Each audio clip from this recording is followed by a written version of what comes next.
I remember standing before a room in New York City, 1951, on a cold February evening, looking out at perhaps 60 faces. They had come, most of them, out of curiosity. A few had come because they had heard something, some whisper of a truth they could not yet name, but the majority sat there with arms folded, chins slightly raised, wearing that particular expression I had come to know so well over the years. It is the expression of a person who has decided, before a single word is spoken, that what they are about to hear cannot possibly be true. I tell you from my own experience, I have learned to love that expression, because I know what comes after it. I know what happens when the skeptic is given something so simple, so absurd, so seemingly meaningless that their intellect cannot mount a defense against it.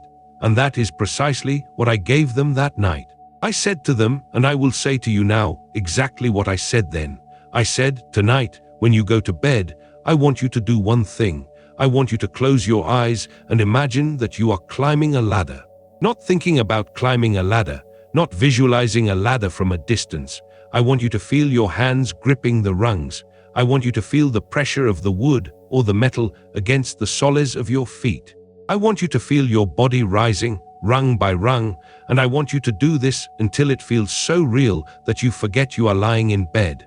And then I want you to fall asleep in that feeling. That is all. But here is the second part, and this is the part that made them shift in their seats, that made some of them laugh out loud. I said, tomorrow morning, I want you to write on several pieces of paper, in large, clear letters, these words. I will not climb a ladder, and I want you to place those signs where you will see them throughout the day, on your bathroom mirror, on your desk, on your kitchen table. I want you to read those signs and mean them. I want you to deliberately, consciously intend with every fiber of your waking will that you will not climb a ladder. And then, that night, I want you to go to bed and once again climb the ladder in your imagination. And the next night the same. For 3 nights, climb the ladder in your imagination. And every day, insist that you will not climb a ladder. One man in the front row uncrossed his arms just long enough to raise his hand and ask, with the air of someone exposing a fraud, "But what is the point?" And I smiled. I said, "The point, my friend, is that within 2 weeks you will have climbed a ladder, and you will have done so despite every conscious effort not to. And when that happens, you will know something about the nature of reality that no book, no lecture, no philosophy can teach you. You will know it in your bones." He folded his arms again, but I could see the curiosity behind his eyes. And curiosity, I have found, is the thin end of the wedge through which truth enters.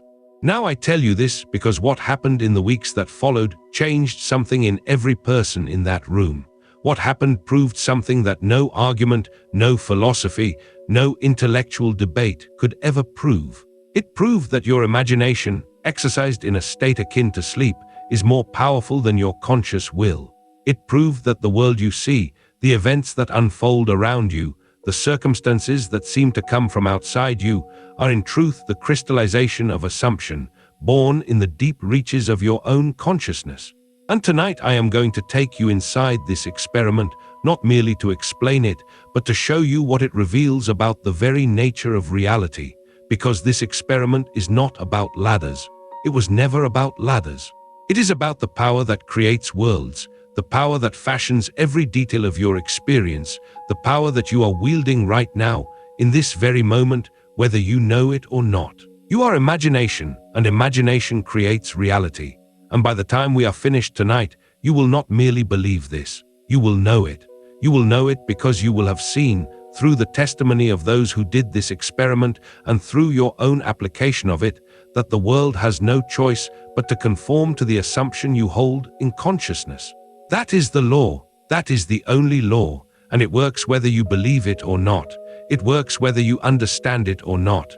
It works whether you approve of it or not. It is not waiting for your permission. It is operating now, in this moment, shaping the very room around you, the very circumstances of your life, according to the assumptions you hold, most of them unconsciously, in the deeper layers of your being. Tonight, I am going to bring those assumptions into the light, and I am going to show you how to change them deliberately, consciously, and irrevocably. Let me tell you who I am, and why I stand before you with such certainty. I am Neville. I was born in Barbados, the fourth of 10 children, and I came to this country as a young man with nothing but a hunger that the world could not satisfy. I studied dance, I performed on stages, I pursued every ambition the world told me to pursue. And none of it touched the ache in me. None of it answered the question that burned beneath every other question. What is the true nature of this life? What am I? What power do I possess that I have not been told about? I found my answer not in a church, not in a university, but in an old Ethiopian rabbi named Abdullah, who looked at me the first time we met and said, "You are already the man you want to be." That statement changed everything, not because I understood it immediately. I did not, but because it planted a seed in my imagination, and that seed, watered by years of testing and proving and failing and proving again, grew into the tree from which I now speak to you. Abdullah taught me that consciousness is the only reality, that the world is not something that happens to you, but something that is pushed out from within you, and that the feeling of a thing, held in imagination as though it were already accomplished, must harden into fact. I tell you from my own experience, everything I teach I have lived. I have tested it in poverty. I have tested it in heartbreak. I have tested it in circumstances so dire that no rational mind would believe a way out existed. And every time, every single time, the law proved itself. Consciousness is the only reality. The state you occupy determines the world you see. And so I bring you tonight not a theory, but a proven law, demonstrated first in the humblest possible way, through the act of climbing a ladder in your imagination. Now let me give you the experiment in its fullness, because the details matter. They matter more than you might think. When I say imagine climbing a ladder, I do not mean to see a picture of a ladder in your mind. There is a vast difference between seeing a picture and occupying an experience. If I ask you to imagine holding a glass of cold water, you can do one of two things. You can see yourself, as though watching a movie, holding a glass. Or you can feel the glass in your hand. You can feel the cold against your palm. You can feel the weight of it. You can feel the condensation on the outside of the glass, the slight slipperiness of it. That second way, that is imagination. That is the imaginal act, and that is what I ask my students to do with the ladder. The first way, the movie-watching way, is what most people think imagination is. They think it is a mental picture, a kind of inner cinema. But that is not imagination in the creative sense. That is merely visualization, and visualization alone has very little power. The power lies in participation. The power lies in occupying the scene from within, feeling it as though you were actually there, engaging every inner sense, touch, texture, temperature, weight, pressure, movement. When you do that, you are not imagining something. You are, for that moment, living something. And the deeper mind, the creative power within you, cannot tell the difference between a vividly imagined experience and a physically lived one. To the deeper mind, they are the same, and it responds to both in exactly the same way. It goes to work. It begins building the bridge of incidents that will bring the imagined experience into physical fact. I told them, when you go to bed tonight, lie flat on your back. Close your eyes. Allow your body to relax completely. Do not try to fall asleep. Simply let yourself drift toward that border between waking and sleeping, that state akin to sleep where you are still aware, but the body is quiet, the mind is pliable, the senses are withdrawn from the outer world. This state is not mysterious. You enter it every single night. It is the drowsy state, the state where the body is heavy and the mind is soft, where the chatter of the day has quieted, but you have not yet fallen asleep. Most people pass through this state without noticing it, without using it. But I tell you, this is the most powerful moment of your entire day. This is the moment when the gates of the deeper mind are open, when impressions pass directly into the creative power without being filtered or rejected by the rational surface mind. This is the moment when you sow the seeds of your future, and in that state, and only in that state, begin to climb. Feel your right hand reach up and grip the rung. Feel the solidity of it. Is it wood? Is it metal? Is it rough or smooth? It does not matter what it is, only that you feel it. Now feel your left foot step onto the bottom rung. Feel your weight shift. Feel yourself pulling upward. Now the left hand reaches up, grips the next rung. The right foot follows. You are climbing. Feel the slight sway of the ladder. Feel the air around you. Feel the effort in your arms. Feel the rhythm of it, hand, foot, rising. And do this slowly, deliberately, with the vividness of an actual experience until you feel yourself there. Until the bedroom disappears and there is only the ladder, only the climbing, only you in the act of ascent, and then let sleep take you. Fall asleep climbing. This is essential. You must fall asleep in the act, not before it, not after it. In it, the last impression you carry into sleep is the one that sinks deepest, the one that the creative power takes and begins to fashion into physical reality. And then I told them the second instruction, and this is where the experiment becomes something more than a simple exercise. I told them, tomorrow morning, write on 3 or 4 or 5 pieces of paper, I will not climb a ladder, and place them everywhere. I want your conscious mind, your waking, rational, deliberate mind, fully committed to not climbing a ladder. I want you to read those words and agree with them. I want you to walk past a ladder and say to yourself, I will not climb that. I told them the purpose of the signs is not decoration. The purpose is to engage your conscious will as powerfully as possible against the thing you are imagining, because the experiment is not about climbing a ladder. The experiment is about demonstrating which is more powerful, your waking will, your deliberate conscious intention, or the assumption planted in your imagination during the state akin to sleep. That is the real question this experiment answers. And the answer, as every student who has ever done it faithfully has discovered, is devastating in its implications. It devastates every theory of creation based on willpower. It devastates every system of achievement based on conscious effort. It devastates the entire structure of the modern self-help movement, which tells you that if you just think hard enough, intend clearly enough, work diligently enough, you can create what you want. The ladder experiment proves that none of that is the creative power. The creative power is imagination, felt as real, in the state akin to sleep, period. Now, before I tell you what happened to those 60 people, and before I show you why this experiment shatters every objection the rational mind can mount, I want you to understand something that most people miss entirely. Because what I am about to reveal changes the way you will approach every desire you have ever held and every desire you will ever hold again. Most people, when they hear about this experiment, focus on the ladder. They think how interesting imagination can make you climb a ladder. But the ladder is not the lesson. The lesson is the signs. The lesson is that the conscious will, the deliberate intention, the firmly stated resolution has no power against the assumption held in the deeper mind. That is the lesson, and that lesson, properly understood, changes everything. Let me tell you what happened. Within 10 days, reports began to come in, not from 1 or 2 people, but from dozens. A woman named Margaret, a school teacher from Brooklyn, told me she had done the exercise faithfully for 3 nights. She had put up the signs. She had read them each morning and each evening. She had told herself firmly that she would not climb a ladder. On the 4th day, she was visiting her sister in Queens. Her sister's cat had climbed into the branches of a tree in the backyard and would not come down. The sister was distraught. The children were crying. Margaret, without thinking, without planning, saw a ladder leaning against the garden shed. She walked to it, placed it against the tree, and climbed. It was only when she was 3 rungs up, reaching for the cat, that she stopped and began to laugh. She laughed so hard she nearly fell off the ladder. She said, I was so busy rescuing the cat that I forgot entirely about the experiment. And when I remembered, I was already climbing. She told me this with a look on her face that I can only describe as wonder.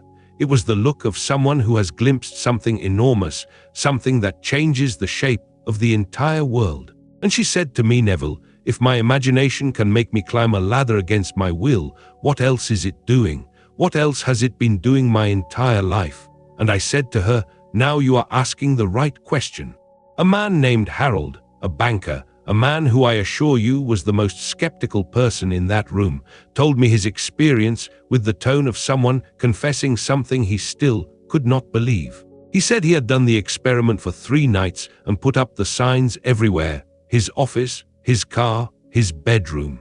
He had even told his wife about the experiment and made her promise to remind him not to climb any ladders. He was thorough, he was determined. On the 5th day, he went to a hardware store to buy paint for his kitchen. The paint he wanted was on the top shelf. There was no one around to help him. He looked for a clerk. There was no clerk. He looked for a step stool.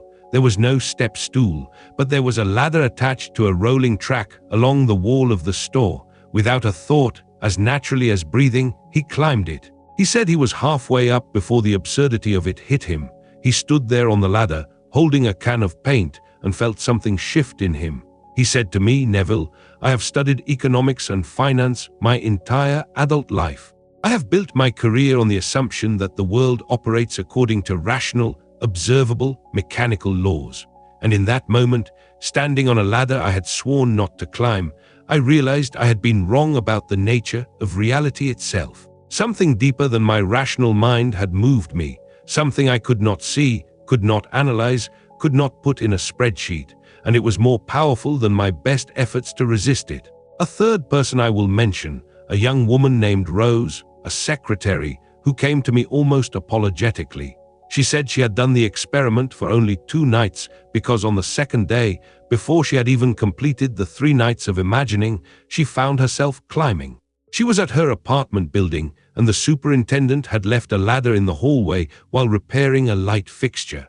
She needed to pass through to reach her apartment, and rather than walking around the ladder, as she easily could have, she felt a sudden impulse to climb over it. She grabbed the rungs and climbed up one side and down the other, like a child on a playground, laughing at herself the entire time. She could not explain why she did it. She could not point to any practical reason. The impulse simply arose, and she followed it, and it was only afterward that she remembered the experiment and realized what had happened. I tell you, the law does not wait. The law is not patient in the way the world thinks of patience. The law is immediate. The moment the assumption takes root in the deeper mind, the bridge of incidents begins to form. Now I want you to hear what I am telling you, because this is not merely a charming collection of anecdotes. This is a demonstration of the fundamental law that governs your experience. Why did Margaret climb the ladder? Not because she wanted to, not because she planned to, not because she forgot the signs. She forgot the signs because something deeper than her conscious mind was operating. The imaginal act she performed in the state akin to sleep planted an assumption in the deeper layers of her consciousness, the subconscious, the feeling body, the creative power that does not argue, does not evaluate, does not question. It simply produces. It takes the feeling, the vivid sensory assumption impressed upon it in that drowsy state, and it goes to work. It begins to rearrange the circumstances of the outer world, not by magic, not by some vague cosmic force, but through what I call the bridge of incidents. It creates a chain of events, each one natural, each one explainable, each one perfectly ordinary in itself, that leads you inexorably to the fulfillment of the assumption. Margaret did not teleport to a ladder. A cat climbed a tree. A sister became upset. Margaret happened to visit that day. A ladder happened to be leaning against the shed. Each event was natural. But the chain of them, the sequence, the timing, the convergence of all those small, ordinary events into a single moment where Margaret found herself climbing a ladder, that was the work of imagination. That was the crystallization of assumption. That was the bridge of incidents, built silently, invisibly, by the deeper mind that knows how to bring about what consciousness has assumed to be true. And here is the part that should stop you in your tracks. The signs did not work. The conscious will, the deliberate intention, the firmly stated resolution, "I will not climb a ladder," had no power against the assumption planted in imagination. None. Zero. The conscious will is not the creative power. I need you to hear this. The conscious will is not the operant power. The operant power is imagination, exercised in a state where the conscious mind is quiet and the deeper mind is receptive. That is where creation happens. That is the only place creation happens. You can affirm and declare and resolve and intend all day long, and if the assumption held in your deeper consciousness contradicts those affirmations, the assumption will win. Every time, without exception. Harold had his wife reminding him. He had signs in 3 locations. He had his full rational banker's mind committed to the task of not climbing, and none of it mattered. Because the deeper mind does not read signs. The deeper mind does not listen to rational arguments. The deeper mind responds to one thing and one thing only, the feeling of reality impressed upon it in the state akin to sleep. This is why people fail, not because the law does not work. The law always works. They fail because they are trying to create with the wrong instrument. They are using the conscious mind, the surface mind, the mind that makes lists and sets goals and writes resolutions on January 1st. And they are ignoring the deeper mind, the feeling mind, the mind that is accessed only through the state akin to sleep, only through the imaginal act, only through the sensory vividness of feeling the wish fulfilled. Feeling is the secret. Not thinking, not affirming, not willing, feeling. The feeling of the wish fulfilled, impressed upon the subconscious in the drowsy state, is the creative act. Everything else is commentary. This is why so many people spend years reading books, attending lectures, writing affirmations on their mirrors, and nothing changes, because they are writing signs. They are operating at the level of the conscious will.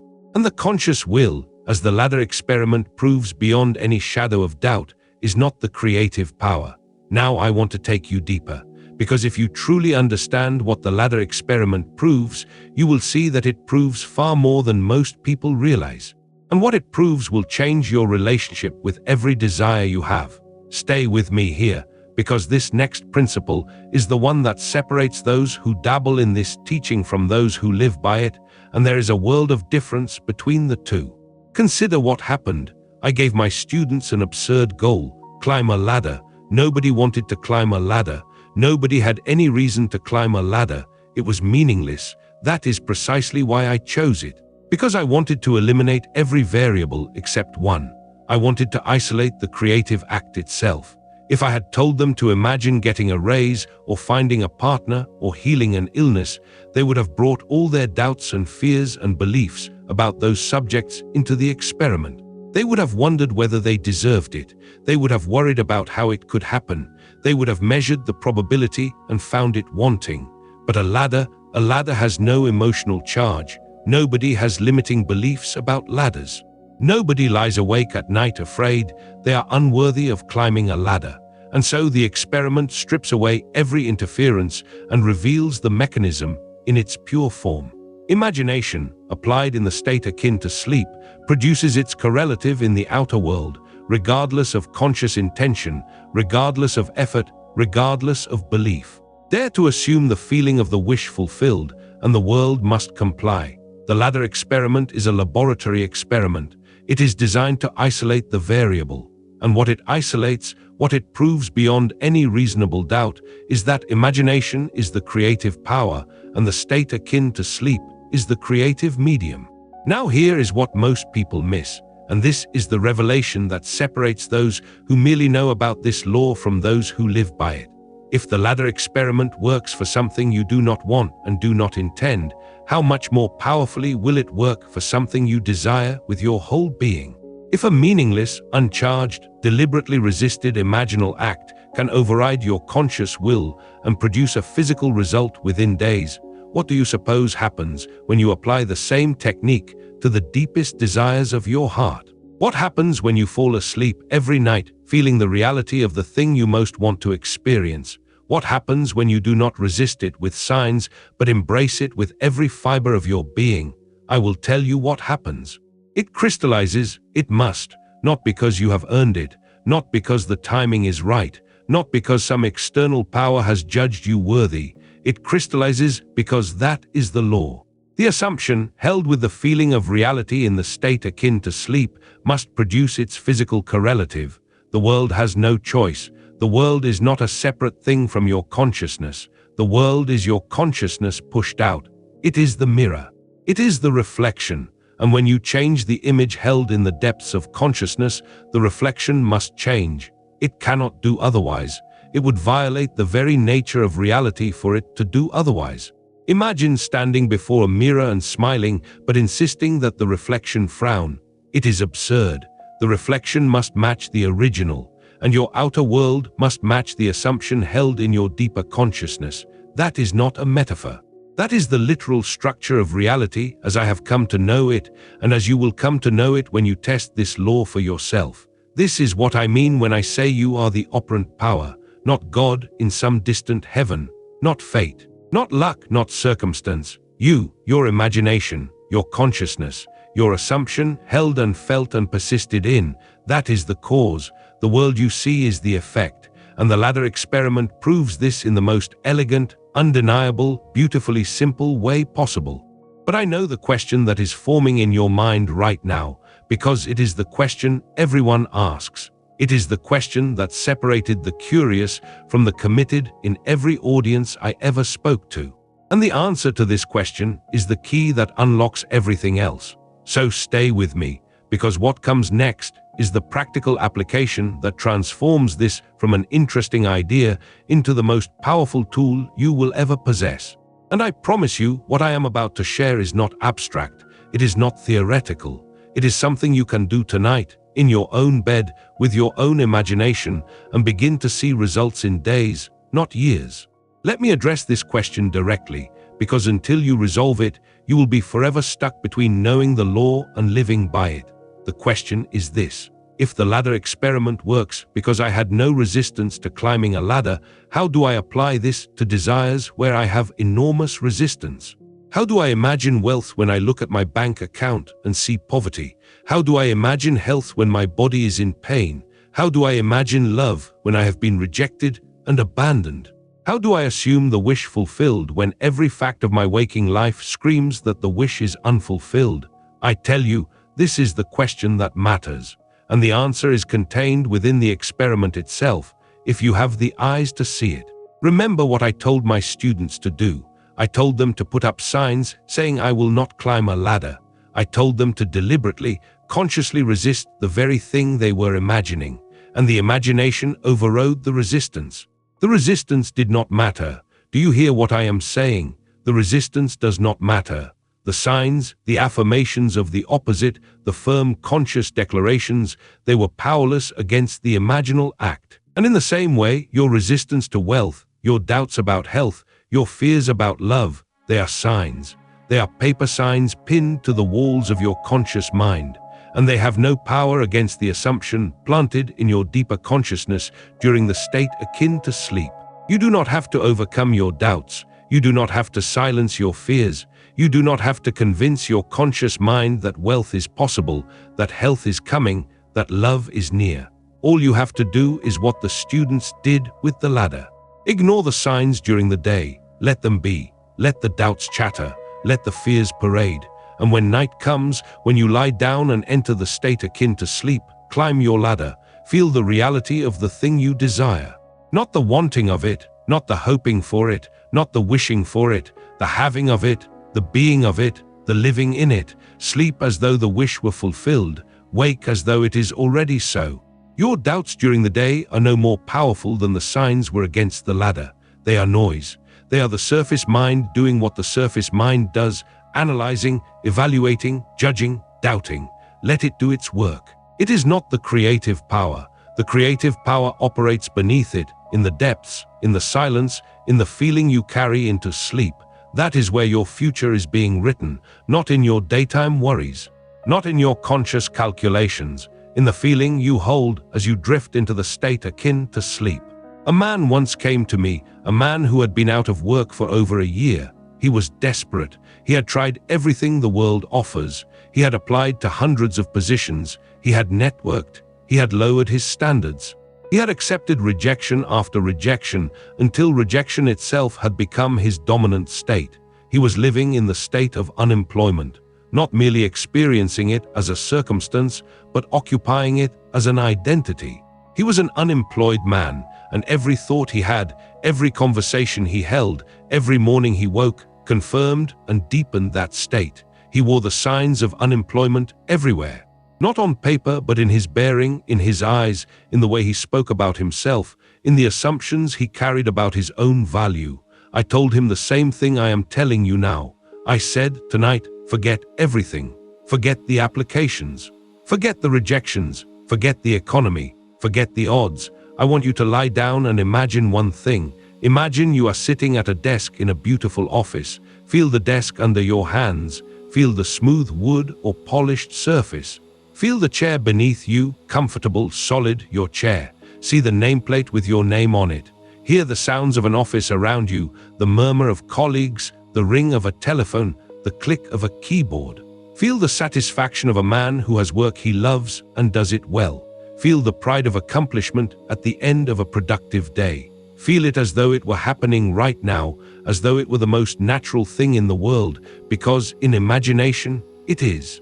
And then fall asleep in that feeling. I told him to do this every night for 1 week, and I told him something else. I told him during the day, do nothing about getting a job. Nothing. Do not apply. Do not network. Do not search.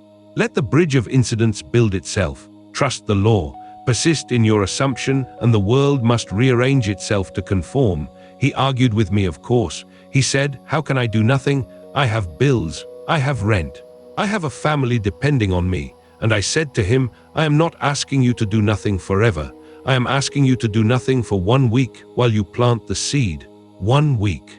Can you give me 1 week of trusting the law instead of trusting your own frantic effort which, I remind you, has produced nothing in over a year? He saw the logic in that, and he agreed. He did it. And within 11 days, an old friend he had not spoken to in 3 years called him out of the blue, not about a job, just to catch up. In that conversation, the friend mentioned that his company was looking for someone with exactly the skills this man possessed.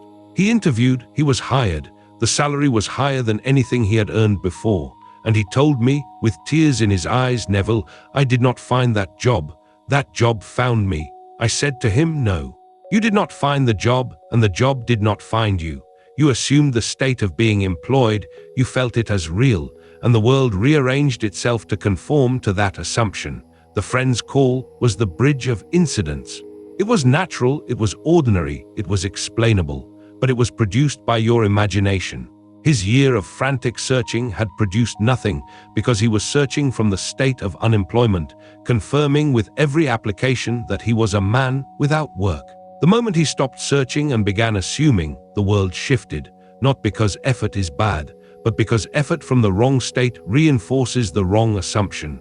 Now I want to make something very practical for you, something you can use tonight, not someday, not when you feel ready, tonight. Because the law does not require your readiness, it requires only your assumption.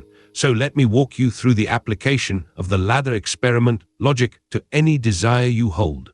First, identify the desire. Do not be vague. Do not say, I want more money. Say, I want to hold in my hands a check for $10,000. Do not say, I want to be healthy. Say, I want to run up a flight of stairs without effort and feel my body alive with vitality. Do not say, I want love. Say, I want to lie in bed beside someone who adores me and feel their arm around me.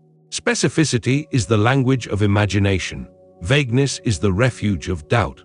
The more specific the desire, the more vivid the imaginal act, and the more powerful the impression upon the deeper mind. You are not placing an order with some external power. There is no distant force out there receiving orders. You are assuming a state. You are occupying a feeling, and feelings are specific. They are sensory. They are detailed. When you actually hold a check for $10,000, you do not feel a vague sense of financial well-being. You feel the paper. You read the number. You feel the specific emotion that comes with that specific event. That is what you must feel in your imaginal act. Second, construct a single scene that implies the fulfillment of the desire, not a scene of the desire being granted, not a scene of you receiving it. A scene that could only happen if the desire were already fulfilled. If you want the check, feel yourself holding it. If you want the health, feel yourself running.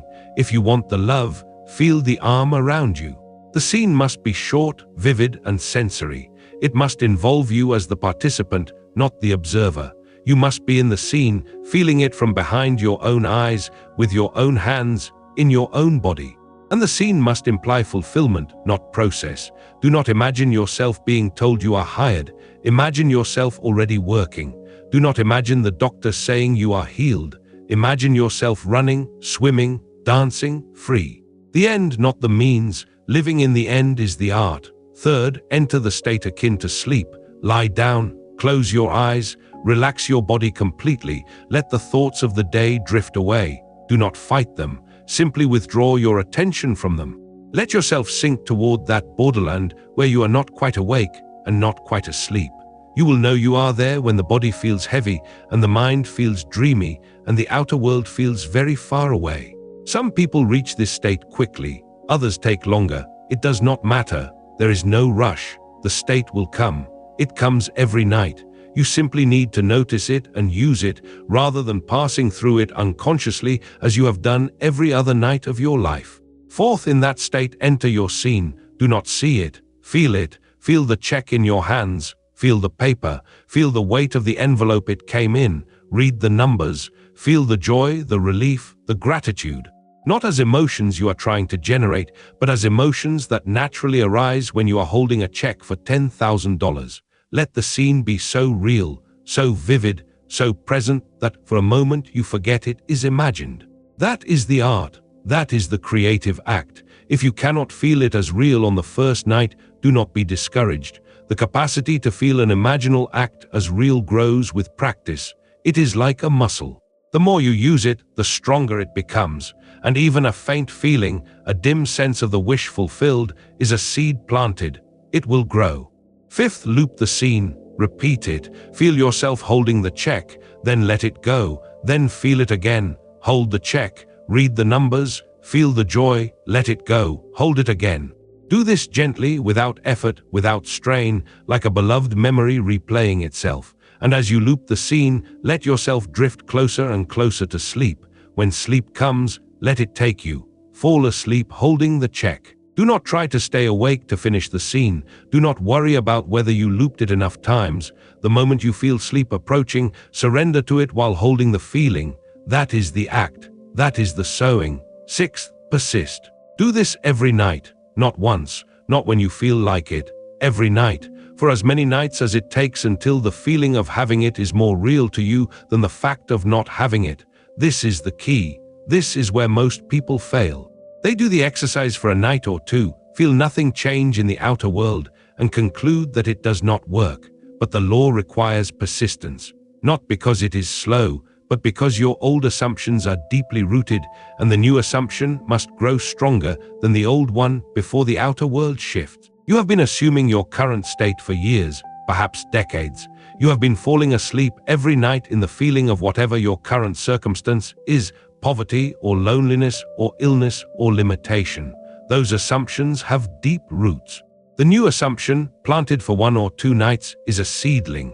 It needs time and repetition to grow stronger than the old tree, but it will grow, and when it does, the old tree falls. Persist in your assumption, and the world must rearrange itself to conform. I cannot say this too often. The world must conform. And now, let me do something with you that I did with my students that night in New York. Let me guide you through the ladder itself, not as a theoretical exercise, but as a living experience. If you are listening to this in a place where you can close your eyes, close them now. If you are walking or driving, simply listen and do this exercise later when you lie down for the night. But if you can, close your eyes. Imagine that you are standing at the base of a tall wooden ladder. It leans against a wall, perhaps in a garden, perhaps against the side of a building on a warm afternoon. The sun is behind you. You can feel it on your back and shoulders. You can see the rungs rising above you, each one worn smooth by use, each one solid, trustworthy. The wood is old, warm, slightly rough to the touch. The ladder is solid. You trust it. Now reach out with your right hand and grip the first rung above your head. Feel the wood against your palm. Feel the grain of it. It is firm. It does not bend. It holds your weight. Curl your fingers around the rung. Feel the edges of the wood pressing into your fingers. Now place your left foot on the bottom rung. Feel the rung under the ball of your foot. Feel your weight shift forward as you lean into the ladder. Your body presses against it. You can feel the ladder against your chest, the rungs against your body. Now your left hand reaches up and grips the next rung. Your right foot leaves the ground and steps onto the bottom rung beside your left foot. You are off the ground. You are on the ladder. You are climbing. Feel the rhythm. Right hand up, grip. Left foot up, step. Left hand up, grip. Right foot up, step. You are rising. The ground is falling away below you. The air is slightly cooler up here. You can feel a faint breeze on the back of your neck. playing through your hair. Your arms are working, pulling you upward. Your legs are pushing. The ladder sways slightly with each step, a gentle, reassuring sway like a boat on calm water. You are 3 rungs up now, 4, 5. You look up and see more rungs above you, stretching toward the sky. You look down and see the ground below, farther now, the grass, the path, the world you left behind. You feel strong. You feel capable. You feel the simple, primal satisfaction of ascending. 6 rungs, 7. The world is spread out below you. You can see farther now. Everything looks different from up here. The horizon has expanded. Everything looks possible. You grip the next rung and feel the wood warm beneath your fingers, warmed by the sun, solid, ancient, enduring. You are climbing. You are here. This is real. This is happening. Feel it. Hold it. Let it fill you. 1 more rung. Feel the pull in your shoulders, the push in your legs, the height beneath you, the openness around you. And now, gently, slowly, let the image fade. Let it dissolve, not with effort, but like a breath released. Let it go. And feel the warmth of where you are, the surface beneath you, the air around you. The image is gone, but the feeling remains. That warmth in your palms, that sense of height, that quiet thrill of ascent. That feeling, that sense of having climbed, that is the seed. That is the imaginal act. That is what you plant in the soil of your deeper mind when you fall asleep in this state. And from that seed, a world grows. Now let me address something that I know some of you are thinking. You are thinking, fine, Neville, I can imagine climbing a ladder. I can imagine holding a check, but what about the impossible? What about the desire that seems completely beyond reach? What about the person who wants to walk but has been told they never will? What about the person who wants a child but has been told it cannot happen? What about the person who wants something so outrageous, so far beyond their current circumstances, that even imagining it feels like a joke? I tell you this, the law does not distinguish between the possible and the impossible.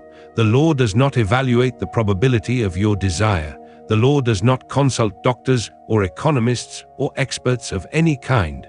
The law is absolute. What you assume with feeling in the state akin to sleep, the world must produce. Must, not might, not probably. Must. The bridge of incidents may be longer. The chain of events may be more complex. The time may be greater. But the outcome is certain as the sunrise, as certain as the tide, as certain as the law of gravity, because it is a law, not a wish, not a hope, not a philosophy, a law. And a law, by definition, does not have exceptions. Gravity does not take days off. Gravity does not decide that some objects are too heavy to fall or too light to bother with.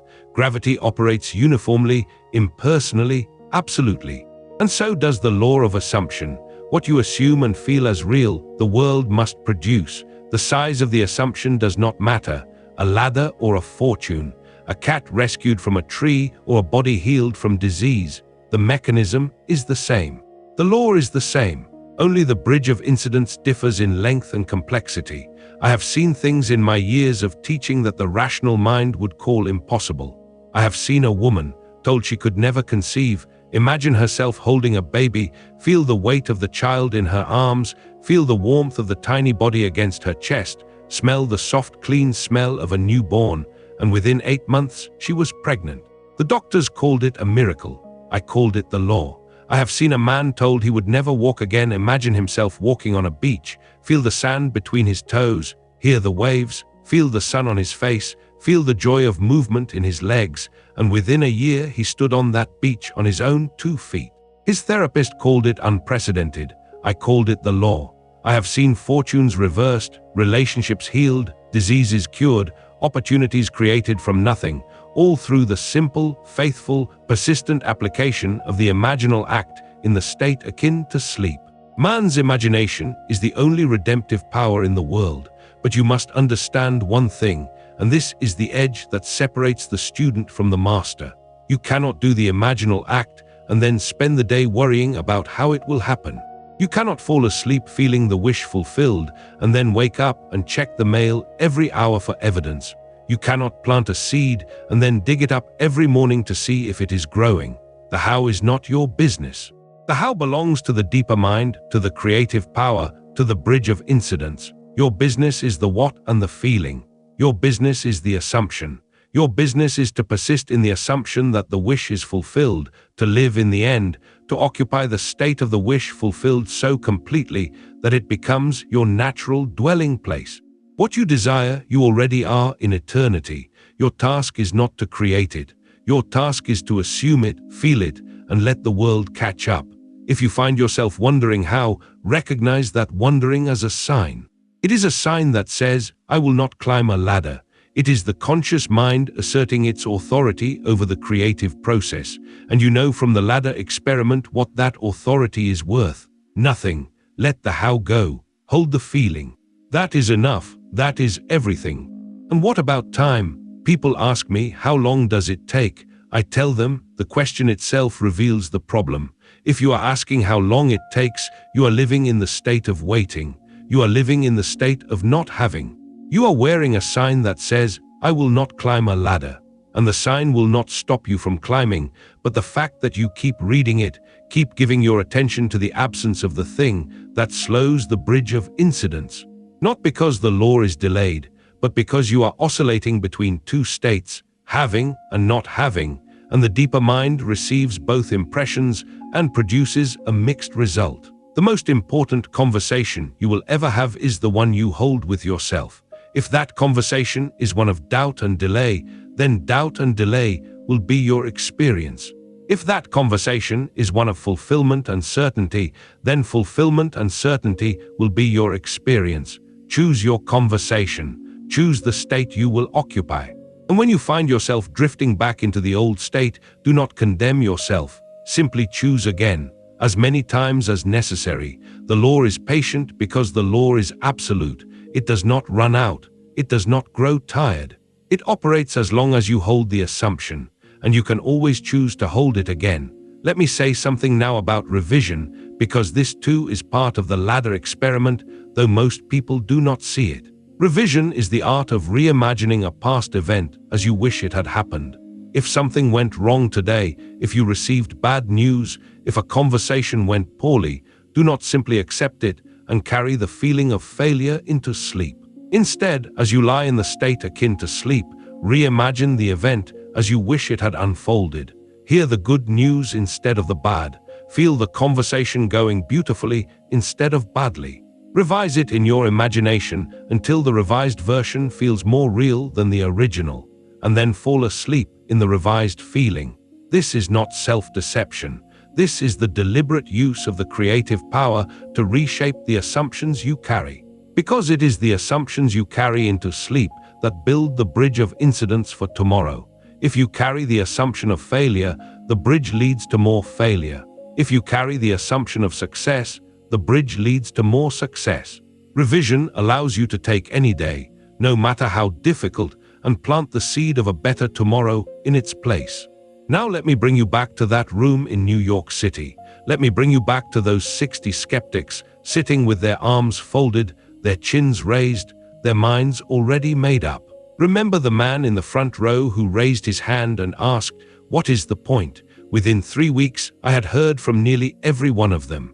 Some reported climbing ladders within days, others within a week or two.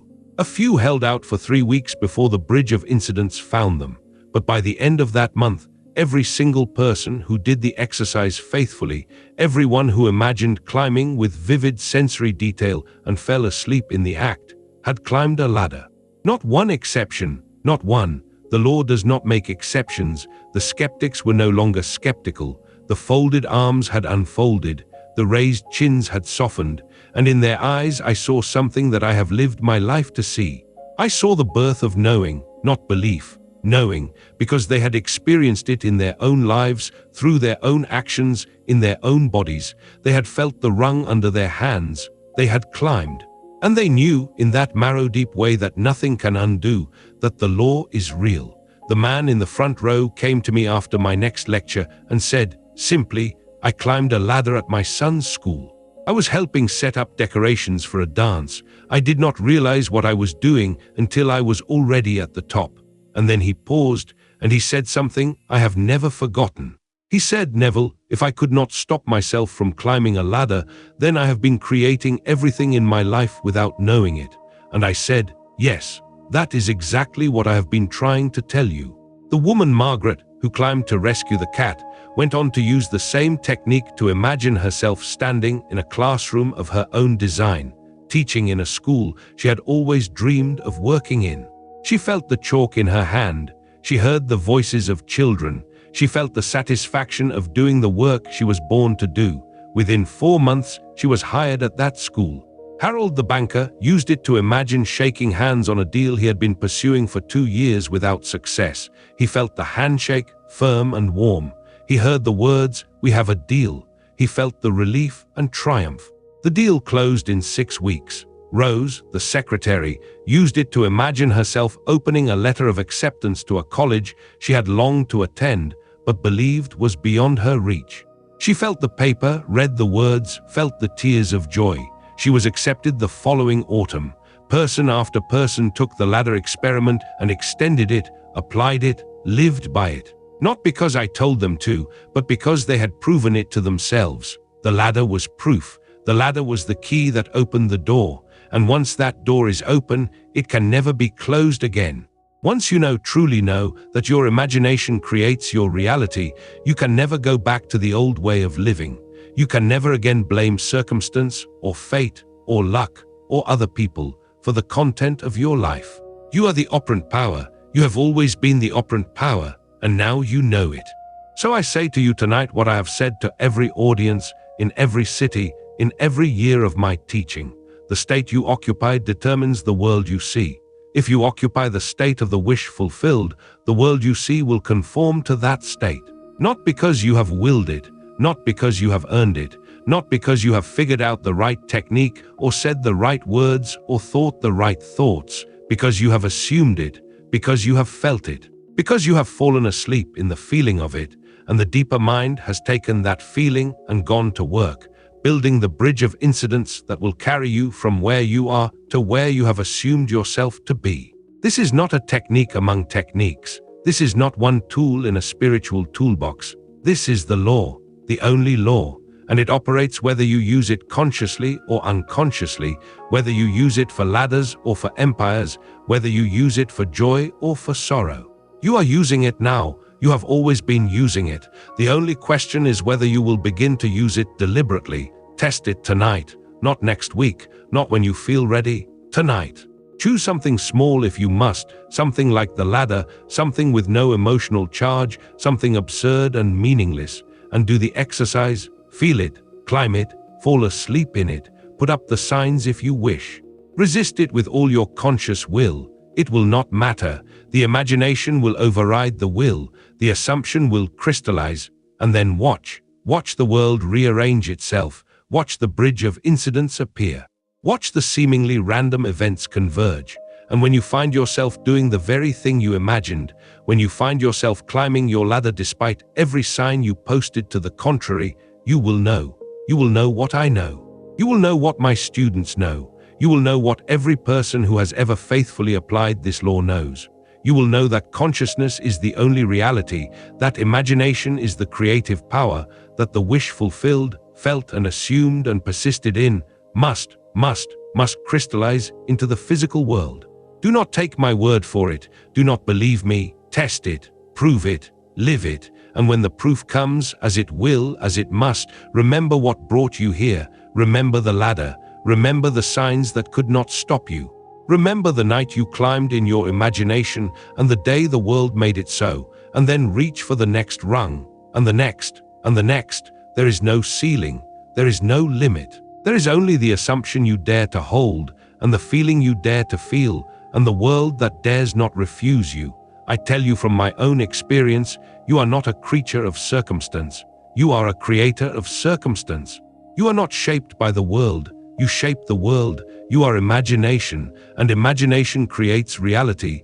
Go now and prove it, not for me, not for anyone else, for yourself. Because once you prove it for yourself, no one can ever take it from you. It becomes your own. It becomes you.